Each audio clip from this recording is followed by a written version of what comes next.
કહીને દોડતી ગઈ છે, બાળકને હૃદય લગાવ્યો છે, પ્રેમથી તેને સમજાવ્યો, બેટા તું મારો ડાયો દીકરો છે, જે હું કહીશ તે જ તું કરીશ. બાળકે હાથ જોડ્યા છે, માં તું જે કહીશ એ જ હું કરીશ.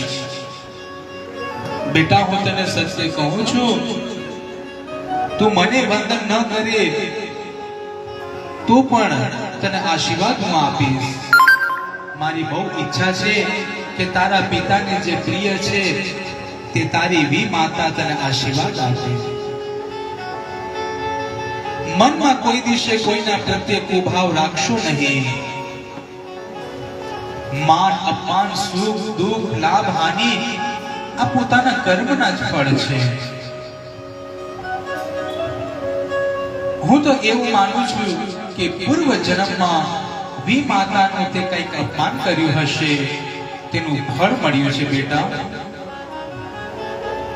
વેદની શાંતિ વેદથી થતી નથી, વેદની શાંતિ વંદનથી થાય છે.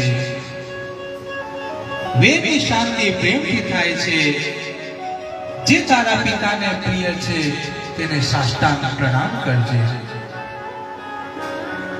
તે તને આશીર્વાદ આપે તો ભગવાન જલ્દી દયા કરશે. સુરુચિ માટે મનમાં અરુચિ રાખીશ નહીં.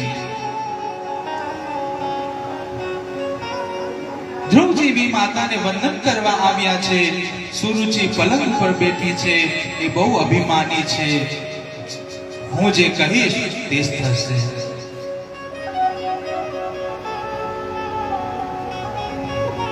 રાજા મારા હાથમાં છે, અક્કડ થઈને બેઠી છે, પોતાને બહુ સમજદાર માને છે.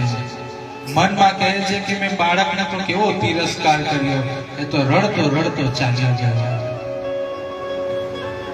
ધ્રુવજી માતાને વંદન કરવા આવ્યા છે. સુરુચિ જુએ છે કે મેં જેનો તિરસ્કાર કર્યો છે અને એ જ મને આજે સાષ્ટાંગ વંદન કરી રહ્યો છે. આ કેવો ઘોડો બાળક છે, એનું હૃદય કેવું શુદ્ધ છે. પૂછે છે કે બેટા વંદન કેમ કરે છે?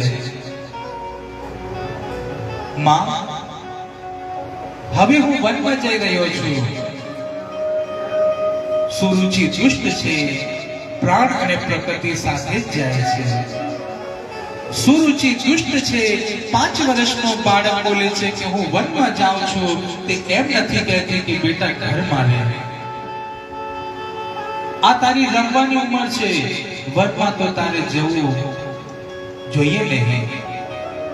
પરંતુ એ તો એમ કહે છે કે તું વનમાં જાય છે, જા મારા આશીર્વાદ. સુરુચિએ વિચાર કર્યો છે કે ધ્રુવ ઘરમાં રહેશે તો તેને થોડું પણ કંઈક આપવું પડશે, અને આ વનમાં ચાલ્યો જાય તો મારા ઉત્તમને બધું જ મળી જશે. બંને માતાઓને વંદન કરીને આશીર્વાદ લઈને ધ્રુવજી વનમાં જાય છે. 5 વર્ષની બાલ્યાવસ્થા છે. વિચાર છે ક્યાં જાઓ ક્યાં જાઓ. સાંભળ્યું છે કે વનમાં વાઘ